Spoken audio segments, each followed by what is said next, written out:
देख भाई, deviation Germer experiment जो था ना, उसको किया गया था इसलिए ताकि हम पता कर सकें कि हमारा पार्टिकल में भी वेव नेचर होता है या नहीं। अब किस तरह से पार्टिकल का वेव नेचर को पता करने के लिए ये एक्सपेरिमेंटल सेटअप किया गया, क्या ऐसा ऑब्जर्व किया गया कि हमको ये पता चला कि पार्टिकल्स में वेव नेचर भी होता है। चलो पूरा एकदम एक्सप्लेनेशन के साथ, पूरा एनिमेशंस के साथ देखते हैं। जैसे कि तुमको स्क्रीन पे दिख रहा होगा कंप्लीट डेविसन जर्मर का सेटअप, डेविसन जर्मर एक्सपेरिमेंट का जो कंप्लीट सेटअप है वो तुमको यहां पे स्क्रीन पे दिख रहा होगा। जैसे कि अगर हम इसके बारे में बात करें ना, ये पूरा ही हमारा इलेक्ट्रॉन गन है और ये जो तुमको दिख रहा है ना, ये हमारा क्या है, ये हमारा फिलामेंट है जो कि एक बैटरी से भी दिख रहा होगा, कनेक्टेड है। अब ये फिलामेंट को क्या होता है ना, जैसे ये बैटरी को हम ऑन करते हैं, यहाँ पे स्विच ऑन करेंगे तो यहाँ से इलेक्ट्रॉन इजेक्ट होंगे, इलेक्ट्रॉन निकलेंगे और इलेक्ट्रॉन निकल के निकल क्रिस्टल पे आएंगे। अब ये निकल क्रिस्टल क्या है? निकल क्रिस्टल क्या होता है ना कि निकल का हम लोग एक क्रिस्टल लेते हैं, उसको बेक करते हैं और बेक करने के बाद उसको एक क्रिस्टल का फॉर्म देते हैं, जिसमें हमारा जो क्रिस्टल जो होता है ना, स्ट्रक्चर प्रॉपर हमारा लैटिसेस के फॉर्म में होता है और वो स्ट्रक्चर को यहाँ पे इस तरह से रखा जाता है। अब क्या है कि जैसे ही इलेक्ट्रॉन गन से इस निकल क्रिस्टल पे फायर किया जाता है तो इलेक्ट्रॉन में ना हम लोग डिफ्रैक्शन पैटर्न देखते हैं। जैसे कि इलेक्ट्रॉन यहां से आएगा, यहां से रिफ्लेक्ट करने के बाद यहां पे जो आयोनाइजेशन चेंबर देख रहे हैं, और ये जो आयोनाइजेशन चेंबर है ये रोटेट करता है, रोटेट करते हुए इलेक्ट्रॉन्स को कलेक्ट करेगा और कलेक्ट करने के बाद वो ये पता करेगा कि एंगल कितना था, कितना हमारा डिफ्रैक्शन एंगल हो रहा है, स्कैटरिंग एंगल कितना था। अब ये स्कैटरिंग एंगल क्या है, ये सबको एनिमेशन के थ्रू से देखें तो ज़्यादा बेटर रहेगा। जैसे कि अभी अभी हमने बोला कि ये जो हमारा आयोनाइजेशन चेंबर है ये हमारा मूव करता है, तो किस तरह से मूव करेगा चलो यहाँ देख लो। आपको दिख रहा है कि किस तरह से हमारा आयोनाइजेशन चेंबर मूव किया। अब ये मूव करने के बाद क्या होता है कि उस जगह पे जाकर के ये रुकेगा जहां पे उसको स्कैटरिंग इलेक्ट्रॉन्स मिलेंगे। जैसे कि इलेक्ट्रॉन हमारा यहां से स्कैटर किया, एंटर किया निकल क्रिस्टल में, और यहां से ये रिफ्लेक्ट करते हुए या फिर डिफ्रैक्ट करते हुए वो जाएगा सीधा सीधी हमारा कहां पे, आयोनाइजेशन चेंबर में। और आयोनाइजेशन चेंबर में क्या होगा, वो वहां पे जाके इलेक्ट्रॉन्स को कलेक्ट करेगा, इलेक्ट्रॉन यहां पे कलेक्ट होंगे। तो इस तरह से हमको जो एंगल है, एंगल ऑफ स्कैटरिंग है, वो पता चल जाएगा, जो कि आपको यहां पे दिख रहा है। ये जो एंगल आपको दिख रहा है ना, ये हमारा एंगल ऑफ स्कैटरिंग होता है। ये जो फाई दिख रहा है ये हमारा एंगल ऑफ स्कैटरिंग है। ये कंप्लीट सेटअप था हमारा डेविसन जर्मर एक्सपेरिमेंट का। चलिए इसका थ्योरी के बारे में जानेंगे, इसका एक्सपेरिमेंट के साथ किस तरह से हमारा एक्सपेरिमेंटल वैल्यू और थ्योरेटिकल वैल्यू मैच करता है उसके बारे में बात करेंगे। जैसे कि यहाँ पे जो पोटेंशियल देख रहे हैं ना, ये जो पोटेंशियल अप्लाई किया गया है, ये अलग अलग पोटेंशियल पे अलग अलग ग्राफ आता है, अलग अलग इलेक्ट्रॉन का इंटेंसिटी आता है, वो सब के बारे में हम लोग बात करेंगे। तो धीरे धीरे आगे बढ़ते हैं। जैसे कि यहां तक का तो जो एनिमेशन वाला पार्ट था, ये डायग्राम था, ये आपको अच्छे से समझ में आ गया। अब जो आगे बात करेंगे ना वो कंप्लीट थ्योरी है। यहां पे आपको स्क्रीन पे दिख रहा होगा डेविसन जर्मर एक्सपेरिमेंट का कंप्लीट, हम यहां पे नोट्स के फॉर्म में, ये जो अभी आपको दिख रहा है ना, ये आप कंप्लीट अपने सेमेस्टर के नोट्स में आराम से लिख सकते हैं। बहुत डिटेल में पॉइंट वाइज लिखा गया है, पूरा नंबर मिलेगा। अब चलिए क्या है हम बताते हैं। डेविसन जर्मर एक्सपेरिमेंट बेसिकली क्या करता है, डिफ्रैक्शन ऑफ इलेक्ट्रॉन को डेमोन्स्ट्रेट करता है। अब इलेक्ट्रॉन का डिफ्रैक्शन को डेमोन्स्ट्रेट करने का मतलब क्या, कि हमारा इलेक्ट्रॉन जो कि पार्टिकल है उसका वेव नेचर को शो करेगा ये एक्सपेरिमेंट, और एक्सपेरिमेंट का नाम है डेविसन जर्मर एक्सपेरिमेंट। तो सबसे पहला पॉइंट कहता क्या है यहां पे कि Davisson and Germer experimentally demonstrated the diffraction of electrons, जो कि आपको यहां पे दिख रहा है। दिखा था ना कि यहां से इलेक्ट्रॉन आया और यहां से आने के बाद डिफ्रैक्ट किया, स्कैटरिंग एंगल हमारा फाइव था, ठीक है ना, और वो निकल क्रिस्टल से हमारा वो डिफ्रैक्ट किया। यहाँ पे एक होल है, एच होल है, ठीक है ना। आई हमारा क्या था, आयोनाइजेशन चेंबर था। ये सब आप लोगों ने देखा, पूरा एनिमेशन के साथ देखा। और ये हमारा किस तरह से रोटेट कर रहा था आगे पीछे, ये भी दिखा। और रोटेट करते हुए किस तरह से इलेक्ट्रॉन को कलेक्ट किया, वो भी दिखा।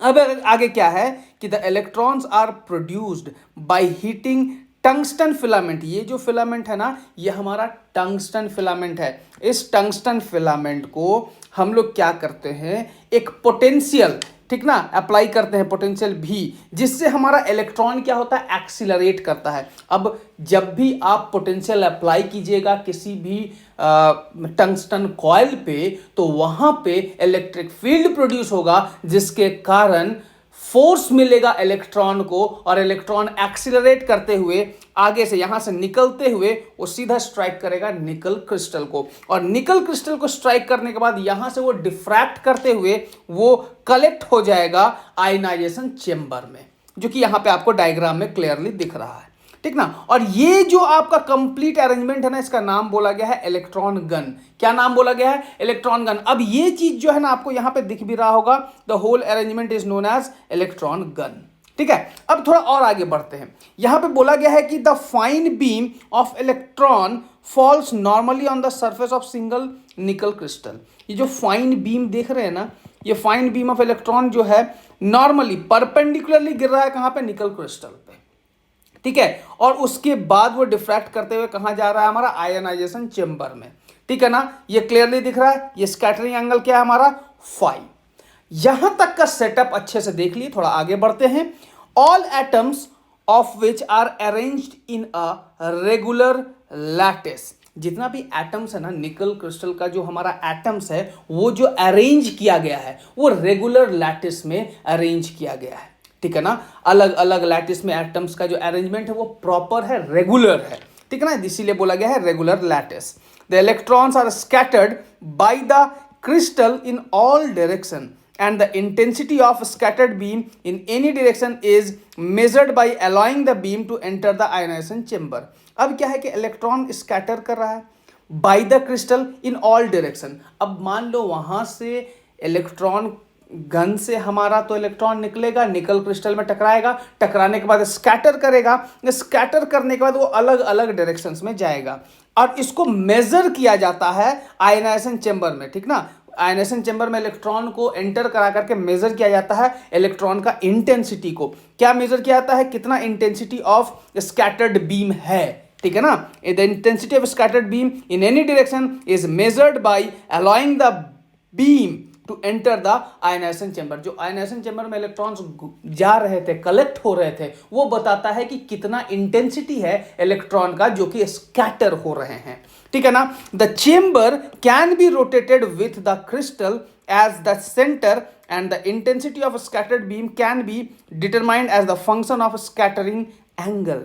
मतलब कि द चेंबर को रोटेट किया जाएगा। जो आयनाइजेशन चेंबर था ना, जो रोटेट हो रहा था, दिख रहा था एनिमेशन के थ्रू से हम दिखाए भी कि किस तरह से वो घूम रहा था, ठीक ना, with crystal as the centre, ठीक ना। रोटेट किया जाता है क्रिस्टल के अनुसार। अब क्रिस्टल से किस जगह से डिफ्रैक्ट होगा, कितना ज्यादा स्कैटर होगा, उसके अकॉर्डिंग उसको रोटेट करके जहां पे मैक्सिमम इंटेंसिटी होगा वहां पे जाके कलेक्ट किया गया, ठीक ना। And intensity of scattered beam can be determined by as a function of scattering angle. कहने का मतलब अलग अलग एंगल पे अलग अलग बीम पाया गया, अलग अलग एंगल पे, बात समझिए, अलग अलग एंगल पे क्या पाया गया, अलग अलग इंटेंसिटी पाया गया इलेक्ट्रॉन का, ठीक है ना। जैसे कि स्कैटरिंग एंगल चेंज करेगा तो इंटेंसिटी ऑफ इलेक्ट्रॉन भी हमारा चेंज करेगा, और ऑब्वियस सी बात है कि अगर वो स्कैटर कर रहा है, डिफ्रैक्ट कर रहा है, तो एंगल बदलने के साथ इलेक्ट्रॉन का इंटेंसिटी भी हमारा वेरी करेगा। यहां तक तो क्लियर है। थोड़ा और आगे बढ़ते हैं। बोला गया कि the result of the experiment are represented in the form of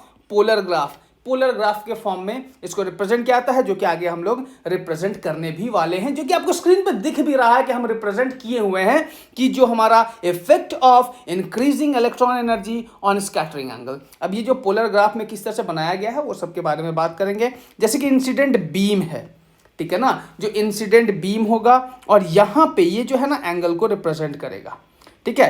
तो 44 वोल्ट पे किस तरह से हमारा ग्राफ बनेगा ये आप देख सकते हैं, ठीक है ना। 54 वोल्ट पे किस तरह का ग्राफ बनेगा ये दिख रहा है, और 68 वोल्ट पे किस तरह का ग्राफ बनेगा ये भी दिख रहा है। ये 60 डिग्री, ये 50 डिग्री और ये 40 डिग्री, ये स्कैटरिंग एंगल को बता रहा है, ठीक है ना। ये किस चीज को बताया, स्कैटरिंग एंगल को बताएगा। ये 50, यहां पे 54 वोल्ट को लेकर के चलते हैं। बेसिकली इसी पे हमारा पूरा एक्सपेरिमेंट किया गया था। 54 वोल्ट पे ही डेविसन जर्मर ने अपना पूरा एक्सपेरिमेंट सेटअप को कंप्लीट किया था। कैलकुलेशन जो किया गया था डेविसन जर्मर को के द्वारा, वो हमारा 54 वोल्ट पे ही किया गया था। तो ऐसे एक्सपेरिमेंट तो 44 पे भी हुआ, 54 पे भी हुआ, 68 पे भी हुआ, और अलग अलग जो इंसिडेंट बीम है वो भी देखा गया, ठीक है ना। इंसिडेंट बीम का जो स्कैटरिंग है वो सब भी चेक किया गया, ठीक है ना। तो स्कैटरिंग किस तरह से हमारा इंसिडेंट बीम के साथ ये जो है ना स्कैटरिंग है, सॉरी स्कैटरिंग कितना स्कैटर कर रहा है विथ एंगल वो भी आपको पता चल रहा है। तो यहाँ पे 60 डिग्री पे कुछ है अलग, यहाँ पे आपको दिख रहा है 50 डिग्री पे थोड़ा एंगल बदल गया, तो इंसिडेंट बीम मतलब कि इंसिडेंट बीम का वैल्यू भी बढ़ गया, ठीक है ना। उसी प्रकार एंगल को थोड़ा और कम किए तो इंसिडेंट एंगल जो है आपका जो इंसिडेंट बीम है उसका वैल्यू और ज़्यादा बढ़ गया। तो अलग अलग पोटेंशियल पे अलग अलग एंगल आया और उसके कारण अलग अलग हमको इंटेंसिटी बीम का पैटर्न देखने को मिला, ठीक है। तो इस ग्राफ को कंसिडर करते हुए आगे हम लोग देखेंगे। ये ग्राफ बहुत इंपॉर्टेंट है क्योंकि इसी ग्राफ के बेसिस पे हमारा कैलकुलेशन किया गया और 54 वोल्ट ही था जिस पे कंप्लीट अरेंजमेंट को सेटअप किया गया, कैलकुलेट किया गया और ये प्रूव किया गया कि पार्टिकल में भी वेव नेचर होता है। चलिए थोड़ा और आगे बढ़ते हैं और यहां पे देखते हैं कि कहता है कि the intensity of electron beam against scattering angle. Intensity क्या है? If we plot the intensity of electron beam against scattering angle for potential 54 volt suffer maximum scattering at phi equal to 50 degree, मतलब कि phi equal to 50 degree पे maximum scattering पाया गया था जिस कारण से 54 वोल्ट को ही सेलेक्ट किया गया। जैसे कि यहां पे आप देख रहे हैं ना, इसी जगह पे मैक्सिमम स्कैटरिंग पाया गया, ठीक है। तो इस जगह पे मैक्सिमम स्कैटरिंग जब पाया गया है तो इसीलिए इसको क्या सेलेक्ट किया गया है, इसी को सेलेक्ट किया गया कि एक्सपेरिमेंट में हम इसी को यूज करेंगे, ठीक है ना। मैक्सिमम हमारा क्या पाया गया यहाँ पे scattering at phi equal to 50 degree. अब ये हमारा एक्सपेरिमेंटल सेटअप था, यही हमारा फाई का वैल्यू कितना था, 50 डिग्री था, ठीक है ना। थोड़ा और आगे बढ़ते हैं। अब एक्सपेरिमेंटल कैलकुलेशन क्या होगा? अब इलेक्ट्रॉन मूव कर रहा है, इलेक्ट्रॉन एक्सीलरेट कर रहा है, तो जब इलेक्ट्रॉन एक्सीलरेट करता है तो एक्सपेरिमेंट के बेसिस पे पोटेंशियल अप्लाई किया गया है 54 वोल्ट, और हम लोग जानते हैं de Broglie wavelength of electron से, de Broglie wavelength of electron का अगर हम बात करेंगे जहां पे पोटेंशियल डिफरेंस अप्लाई किया गया 54 वोल्ट, डायरेक्ट फॉर्मूला है हमारा 12.27 रूट वी। तो यहां से कैलकुलेट करने पर लैम्डा का वैल्यू आ रहा है हमारा 1.66 एंगस्ट्रॉम, मतलब कि जो आपका वेवलेंथ ऑफ इलेक्ट्रॉन आ रहा है, जो स्कैटर्ड वेवलेंथ ऑफ इलेक्ट्रॉन आ रहा है वो 1.66 एंगस्ट्रॉम आ रहा है। ये एक्सपेरिमेंटल वैल्यू है, ध्यान रखिएगा। ये जो वैल्यू हम देख रहे हैं ये एक्सपेरिमेंटल वैल्यू है। अगर एक्सपेरिमेंटल वैल्यू और थ्योरेटिकल वैल्यू मैच कर जाए इसका मतलब कि जो इलेक्ट्रॉन है वो डिफ्रैक्शन पैटर्न शो कर रहा है, और साथ ही साथ ये भी कहेंगे कि जो हमारा इलेक्ट्रॉन है उसमें वेव नेचर है। तो चलिए आगे देखते हैं। ये हमारा एक्सपेरिमेंटल वैल्यू से वेवलेंथ ऑफ इलेक्ट्रॉन निकल गया। थोड़ा आगे बढ़ेंगे, यहाँ थ्योरेटिकल कैलकुलेशन के बारे में बात कर रहे हैं। यहाँ पे आप देख सकते हैं क्या है हमारा थ्योरेटिकल कैलकुलेशन। अब ये थ्योरेटिकल कैलकुलेशंस के बारे में अगर हम बात करें तो यहाँ पे आप देख सकते हैं कि ये जो आपका सेटअप आपको दिख रहा है ये हमारा जो बनाया गया ये निकल क्रिस्टल, यानी कि यहाँ से जो इलेक्ट्रॉन आ करके निकल क्रिस्टल में स्ट्राइक कर रहे हैं ना, ये जो निकल क्रिस्टल है इसका लैटिस स्ट्रक्चर हम इस तरह से बनाए, मतलब कि इस पार्ट को जूम करके यहाँ दिखाया गया है, इसको जूम करके हम यहाँ पे बता रहे हैं, और ये वाला पार्ट जो है ये सेटअप को बता रहा है। क्लियर ना? ये वाला पार्ट जो फाई एंगल देख रहे हैं ना वो इस सेटअप को बता रही है, कहीं ना कहीं परपेंडिकुलरली यहाँ पे एंटर करता है और उसके बाद ये सारा सेटअप हो रहा है। अब देखो ये हमारा जो आप प्लेन देख रहे हैं, दो प्लेन है हमारा, ये एक प्लेन है लैटिस प्लेन है, ये एक लैटिस प्लेन है, दोनों के बीच का डिस्टेंस को हम लोग मान लिए हैं डी, ठीक ना। ये डी है distance between the two planes, ठीक ना, मतलब कि inter spacing between the two planes, ये भी कह सकते हैं, inter spacing between the two planes भी कहेंगे, और या फिर डिस्टेंस बिटवीन टू प्लेन्स कहेंगे, जो कि हम लोग डी देख रहे हैं और यहाँ भी हमने डी लिख रखा है। अब क्या है कि the path difference between the to beams, मतलब कि ये जो दो बीम देख रहे हैं, ये एक बीम है और ये एक बीम है, ठीक ना। दोनों बीम के बीच में पाथ डिफरेंस कितना है? देखो ये आएगा आके यहाँ से गया और ये आया यहाँ से आके यहाँ गया, तो टोटल पाथ कितना ट्रैवल किया गया? देखो ये और ये दोनों तो यहाँ से यहाँ तक सेम पाथ ट्रैवल किया है, ठीक ना, और यहाँ से यहाँ तक ये भी सेम पाथ ट्रैवल किया है, ये दिख रहा है। तो बच गया कौन सा पार्ट? ये वाला पार्ट, ये वाला पार्ट का मतलब सी से लेकर के डी और सी से लेकर के बी और बी से लेकर के डी, ठीक है ना। तो सी से बी और बी से डी ये हमारा पाथ डिफरेंस होगा इन दोनों वेव के बीच में, ये दिख रहा है। यहाँ से यहाँ तक पैरेलल आएगा, यहाँ से यहाँ तक पैरेलल जाएगा, मतलब दोनों का डिस्टेंस सेम है। तो एक्स्ट्रा डिस्टेंस जो ट्रैवल किया जा रहा है वो यही ट्रैवल किया जा रहा है, यही हमारा पाथ डिफरेंस होना है C B plus B D. इसीलिए पाथ डिफरेंस को हम लोग क्या लिख रखे हैं, C B plus B D. उम्मीद करते हैं ये चीज़ आपको समझ में आ गया कि पाथ डिफरेंस हमारा C B plus B D कैसे हुआ, ठीक है ना। अब सी बी का वैल्यू क्या होगा और बी डी का क्या वैल्यू होगा ये हम लोग आगे देखेंगे। जैसे कि यहां पे आपको एंगल दिख रहा है, ए है, ये सी है, ये बी है, ये हमारा एक ट्रायंगल है, ठीक ना। यहां पे एंगल क्या है, फाई, एंगल क्या है हमारा, फाई। अब इस ट्रायंगल ए सी बी का अगर हम बात करें तो साइन थीटा, थीटा के सामने वाला होता है परपेंडिकुलर और ये होता है हमारा हाइपोटेन्यूज, डी हमारा क्या है हाइपोटेन्यूज ए बी। तो साइन थीटा इक्वल टू हो जाएगा C B by A B, C B का वैल्यू हो जाएगा ए बी साइन थीटा और ए बी का वैल्यू हो गया D D sine theta. C B हमारा वैल्यू क्या आ गया, डी साइन थीटा, ठीक है ना। सिमिलरली इसी तरह से बी डी का वैल्यू का बात करेंगे तो डी साइन थीटा ही आएगा, क्योंकि ये जिस तरह से कैलकुलेट हुआ है ये भी वही ट्रायंगल लेंगे और ये जब कैलकुलेट होगा तो ये भी हमारा डी साइन थीटा ही आ जाएगा, ठीक है ना। तो सी बी और बी डी दोनों का वैल्यू निकल गया। तो जो हमारा पाथ डिफरेंस होगा, यहां हम लोग क्या देखे थे, पाथ डिफरेंस क्या था, C B plus B D था ना। तो जब C B plus B D हमारा पाथ डिफरेंस था तो यहां पे path difference C B plus B D करेंगे, सी बी का value D sine theta, B D का value D sine theta, D sine theta plus D sine theta 2d sine theta होगा। तो path difference का value 2d sine theta आ गया, कोई दिक्कत नहीं। अब ऐसा हम मान रहे हैं यहां पे दोनों वेव जा करके जिस जगह पे कलेक्ट हो रहा होगा, ये दोनों वेव जाके जहां पे कलेक्ट हो रहा होगा, जो हमारा आयनाइजेशन चेंबर में जाके ये दोनों वेव कलेक्ट हो रहा होगा, कलेक्ट होने के बाद वहां पे मैक्सिमम स्कैटरिंग या फिर मैक्सिमम आपको वहां पे इंटेंसिटी मिल रहा होगा। मैक्सिमम इंटेंसिटी का मतलब ये है कि वहां पे कंस्ट्रक्टिव इंटरफेरेंस हो रहा होगा। ये बात समझ में आ रहा है, वहां पे क्या हो रहा होगा, कंस्ट्रक्टिव इंटरफेरेंस। कंस्ट्रक्टिव इंटरफेरेंस का मतलब दो वेव एक दूसरे को जब बढ़ाता है वो कंस्ट्रक्ट करेगा तो हमारा कंस्ट्रक्टिव इंटरफेरेंस होगा। और कंस्ट्रक्टिव इंटरफेरेंस का कंडीशन आपको पता है कि पाथ डिफरेंस हमेशा एन लैम्डा होना चाहिए। कंस्ट्रक्टिव इंटरफेरेंस में अगर आप इंटरफेरेंस पढ़े हैं, आपको थोड़ा भी याद है ऑप्टिक्स से, वेव ऑप्टिक्स से, कि हमारा कंस्ट्रक्टिव इंटरफेरेंस का कंडीशन क्या है, तो कंस्ट्रक्टिव इंटरफेरेंस का कंडीशन होता है कि पाथ डिफरेंस आपका एन लैम्डा होगा, ठीक है। इसके बारे में डिटेल वीडियो आपको ऑप्टिक्स में मिलेगा कि क्यों हमारा एन लैम्डा ही होता है कंस्ट्रक्टिव इंटरफेरेंस का।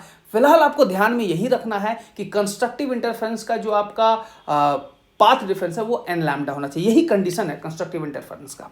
अब ये दोनों जाके कंस्ट्रक्टिव इंटरफेरेंस कर रहा होगा तो for constructive interference path difference हमारा एन लैम्डा होगा, मतलब कि इसका वैल्यू एन लैम्डा के बराबर होगा। तो आगे चलिए देखते हैं।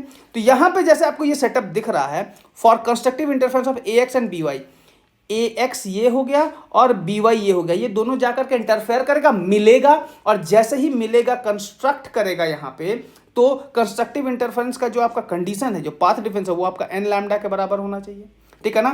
तो यहां पे पाथ डिफरेंस क्या हो गया है, एन लैम्डा, ठीक है। और पाथ डिफरेंस अभी हम लोग 2d साइन थीटा निकाले थे, तो वो पाथ डिफरेंस का वैल्यू पुट कर दिए, और यहां पे जो वैल्यू दिख रहा है 2d sine theta equal to n lambda, इसी को बोला जाता है ब्रैग्स लॉ। इस पार्ट को डिराइव किया गया था ब्रैग के द्वारा, इसी को कहा जाता है ब्रैग्स लॉ। उम्मीद करते हैं इस पार्ट में आपको किसी भी तरह का दिक्कत नहीं हुआ होगा। ब्रैग्स लॉ क्या है ये आपको क्लियर हो गया होगा, ठीक है ना। तो यहां पे ब्रैग्स लॉ भी हम साथ ही साथ डिराइव कर दिए इस पार्ट में, ठीक है ना। तो यहां पे ब्रैग्स लॉ को यूज करते हुए n का वैल्यू 1 है, ठीक ना, क्योंकि यहां पे पहला ही के बारे में बात हो रहा है।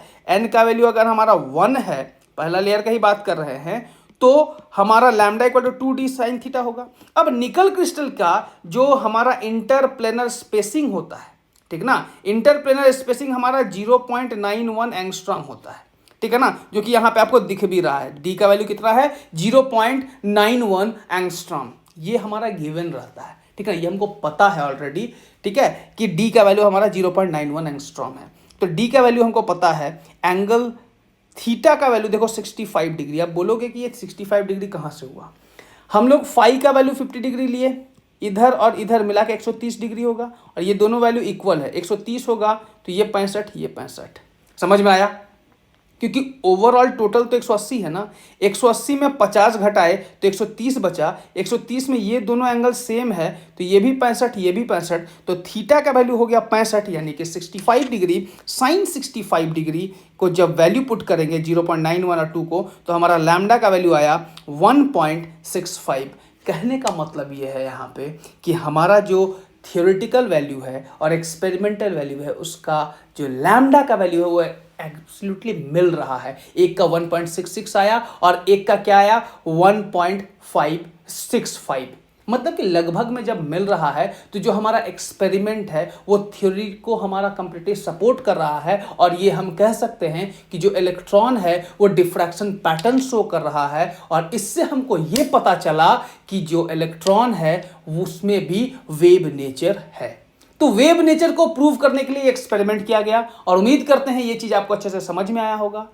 तो अगर आपको ये सारा चीज अच्छे से समझ में आया तो हमारे चैनल को सब्सक्राइब कीजिए, बेल आइकन दबाओ, तभी जाकर के आपको ना इस तरह का नोटिफिकेशन मिलता रहेगा, इस तरह के वीडियोस का इंफॉर्मेशन मिलता रहेगा, और आपके जो सेमेस्टर एग्जाम्स है उसमें आपको लिखने में बहुत ज़्यादा सुविधा होगा। जिस तरह से बताया गया, एक्सप्लेनेशन किया गया, इस तरह से अगर आप लिखते हैं एग्जाम में तो आपका एक भी मार्क्स नहीं कटने वाला है। ठीक है, तो तब तक के लिए धन्यवाद। जय हिंद, जय भारत।